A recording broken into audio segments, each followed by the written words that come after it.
Hey friends, welcome to the Burn Stress Lose Weight podcast. I'm your host, Dr. Priyanka Venugopal, and we're getting into an amazing 3-part series all about the very normal phases of weight loss and wellness. I've talked about the normal phases back in 2022. I decided to fully revamp the entire series and bring it back to you fresh with some new perspectives that I have gained over the last few years, and we're breaking it into a 3-part series. It is the 10 phases of weight loss. They're all very normal phases. I'm going to get into each one in detail. I'm going to share with you where you might be getting stuck as an overachiever and the specific phases that you might need to get to turn this ship around. And we are hosting a massive giveaway for the 3-year anniversary of this podcast. So I would love for you to participate. We're going to have so many winners. It's a massive giveaway. I cannot wait. You can head over to burnstressloseweight.com/celebrate so you can see how to enter. You have to leave a rating and a review. And if you share this episode or this series with anyone, you up your chances of winning. We're going to be bamboozling you with all kinds of amazing gifts and celebrations. So I would love for you to help me celebrate this podcast. Head over to burnstressloseweight.com/celebrate. And without further ado, let's get into today's episode, the 10 phases of weight loss and wellness. Phase 1 is all about the initial excitement that you feel. And this is the excitement you might feel either fresh on Monday morning or at the brand new start of a new year or on your birthday, when you buy a program or when you open up a new planner for the first time. There is something about a fresh start, whether it's new week, new year, new birthday, that will activate a feeling of excitement and motivation for you. And this is normal. This is a really amazing part of the entire weight loss journey, is we all get to experience that flicker and moment of excitement and motivation. This is what I like to call activation energy. It will often compel you to take massive action. It's going to really activate you to decide that you're ready to really move forward, that you're ready to do something new, do something different. It is amazing. However, I want to just take a second to talk about the trouble with phase 1. The trouble with phase 1 is that motivation and excitement feels really good. And why I'm calling this a problem, I mean, I just said that activation energy is so amazing and so important. The time that it can become a problem is when your very normal brain starts to believe that that's the feeling you're supposed to have in your entire weight loss experience, and you hitting your goals, and you hitting your wellness goal, whether it's professionally or personally or on the scale. Our brain starts to believe that that really good feeling of excitement and motivation is necessary to hit our goal. We're going to get into how you can overcome when that excitement and motivation dwindles later on in this entire phase series. But suffice it to say, motivation and excitement feels amazing. It is very normal. It is an amazing part of the journey. It's one of my favorite parts of any journey because it feels amazing. And what this does is motivation and excitement is going to be your fuel that takes you into phase 2. Phase 2 is all about the researching, the consumption, and the planning phase. This is where overachievers will actually spend a lot more time than necessary. We're going to get into that in a little bit. You end up spending a lot of time in consuming information.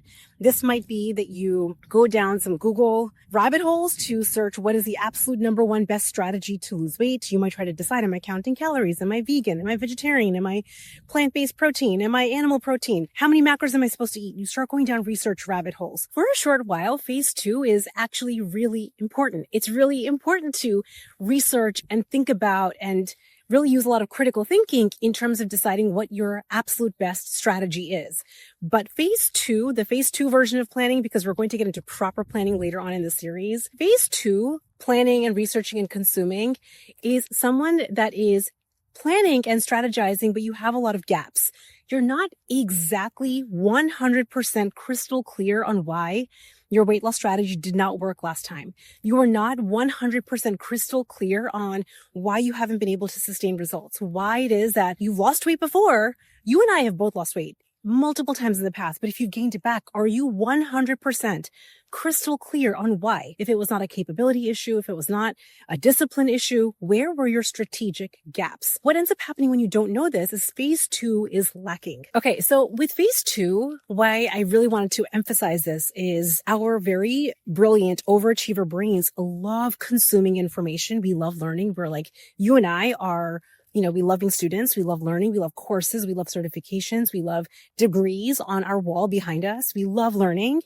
because there is something very, very comfortable about staying in the learning phase and staying in passive consumption. And our brain will sometimes make the mistake of believing that learning is productive. Now, you and I both know that there is a certain amount of learning that is productive. You want to gather information in a way so you can make an informed decision. But there comes a point, and we can all kind of get a spidey sense of when that is, where we start to use learning as a very sneaky procrastination tactic to not take uncomfortable action. So I wanted to share that. Phase 2, while it is important, it can sometimes be overutilized as a procrastination tactic. The other thing I want to emphasize with phase 2 and why I was talking about identifying the exact reason that you did not hit your goal or maintain your results from last week or last month or last year or this last decade is because oftentimes we will consume information and we will plan and have strategic gaps. Most of my clients, before they come to work with me, they are doing some form of calorie counting or points tracking or macro tracking and just believing that they need to eat less and move more. Some flavor of that. They feel like they just aren't being disciplined and they need to just double down on what they said they were going to do. Sure, there is a piece of that. We're going to get into that later on in the series, but that is not the real reason that you have not yet hit your goal. So if we cannot identify the specific strategic gap that was missing in the past, you might plan and plan and plan, but your next plan is going to still have those strategic gaps. Don't worry, if you're listening to the series, we're going to get into the phases and the steps that are going to walk you into a solution. I promise you we're going to get to that, but I really, really, really want to spend enough time really painting a very solid, colorful, no white space photo for what is typically happening for most women on their weight loss and wellness journey. So stage 1, phase 1, we are fully in activation mode. We are excited. We are motivated. We are like, this is the year. This is the week. Can't tell you how many times every new year, me and my best friend, like, this is the year. So excited. And then we would plan. I'd have my brand new planner. We'd schedule it all out. And then real life would happen, which takes me to phase 3. When you enter phase 3, you have likely created some wins on the scale already because remember, activation energy was really awesome. And your plan, which might have been counting points, calories, macros, hitting the gym 6 days a week, or eating less and moving more, like whichever kind of flavor strategy you chose, it works. All those things that I just talked about, they all do work. So the combination of phases 1 and 2 will create some results for you on the scale. So you're going to walk into phase 3 feeling really good, like it's working. See, I'm doing it. I've got this. And then phase 3 is when real life happens. You're a busy professional, working mom. You're an overachiever. You are wanting life to go a certain way. And yet that is just not how life is. The waters get choppy. An obstacle comes up with your kid, with your work, in the political sphere we are in, and all of a sudden, circumstances are out of your control. Phase 3 is all or nothing thinking. Phase 3 is either I need to double down and push through and willpower my way through this. And listen, we've all done that. If you're a professional woman, we all know how to grit and grind really hard through hard obstacles. So that's really normal if you think, I just need to double down and push harder. We'll try that for a little while. Until you fatigue, until your willpower fades away and you are left fatigued and exhausted. Or you go into the land of nothing, which is, I can't do this at all. You completely throw in the towel.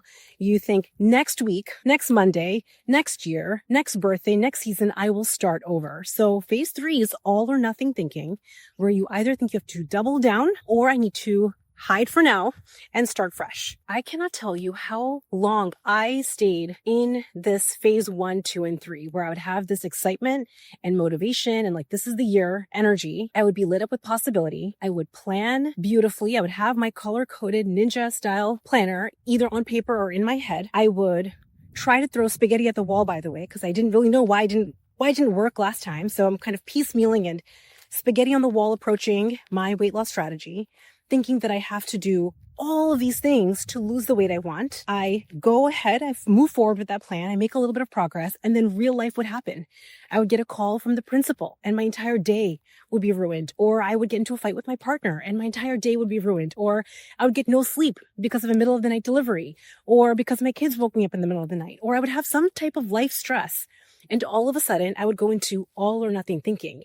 I would either double down or give up. I want to just take a minute here to really validate and normalize how common phase 3 is. If you have been in phase 3, if you've been in phase 1, 2, and 3, I want you to know that you're not alone. This is where most overachieving women are living because this is what has worked historically in how you grew up. When you were a kid and you were going to school and you were studying for the next exam or going for the next promotion or trying to pass oral board exams, in my experience, this is what would work. You would have that excitement, like, this is it, I've got this. You would make a plan, you would buckle down and push yourself to follow that plan. And because we can do that in short periods of time, you would get success. You would get the A, you would pass oral boards, you would get that promotion. And in short periods of time, this would work. But what we're talking about, the difference between your professional career, your career as a student, is in short bursts, this works, but weight loss is a forever thing. This is why you will hear me say that if being smart was enough, you would have already lost the weight. Phase 1, 2, and 3 is for the smart cookie who can hit goals in so many areas of her life because these phases 1, 2, and 3 really work in short periods of time. They work for your project. They work for that deadline. They work for that group meeting that you have. They work for that call, the 72-hour call you have. These like grit and grind, all or nothing, leaning in really hard works for short periods. It just does not last. When you have a goal like weight loss, which is, we want it to be forever. We want it to be sustainable. So part of the reason that we go into phase 3, which is this all or nothing thinking, is because we didn't know that there was a better way. We didn't know we had these strategic gaps. So we never planned for them. We never filled them. And we didn't know how to actually handle those really sticky moments without completely giving up on our goals and sabotaging ourselves. Next week, we're going to talk about what I like to call the messy middle, the sticky middle, the part where people get stuck, and also the time that you start actually solving this problem once and for all. So in recap, this week we talked about phases 1, 2, and 3. The excitement and motivation phase, which is amazing and normal and feels awesome, which I love. Phase 2, which is consuming and planning and sometimes over-consuming and over-planning to the point that it becomes a procrastination tactic. And phase 3, where you have all or nothing thinking. You hit an obstacle, real life happens, and you either try to double down, which creates a lot of fatigue, or you throw in the towel. So phase 1, 2, and 3, if you have been there, I promise you, you're not alone. I have been there. I'm sharing all this from personal experience. And also there's a way out. So make sure you come back next week when we get into the next set of phases. That's the sticky middle and where you start solving this problem. And before you go, just remember to come and help me celebrate this podcast. 3 years have gone by. The podcast has truly been one of my most favorite parts of being a coach, where I really love sharing my personal stories, my real life fails, what's possible when we understand strategy, science, and mindset to completely change and transform your life. This podcast has been one of them. So I really hope that you partake in the celebration with me. We are going to have so many winners. I literally cannot wait. So head over to www.burnstressloseweight.com/celebrate. All of the details and instructions will be there for you to partake in the celebration with me. And I love you all so much. Thanks for being here. Bye.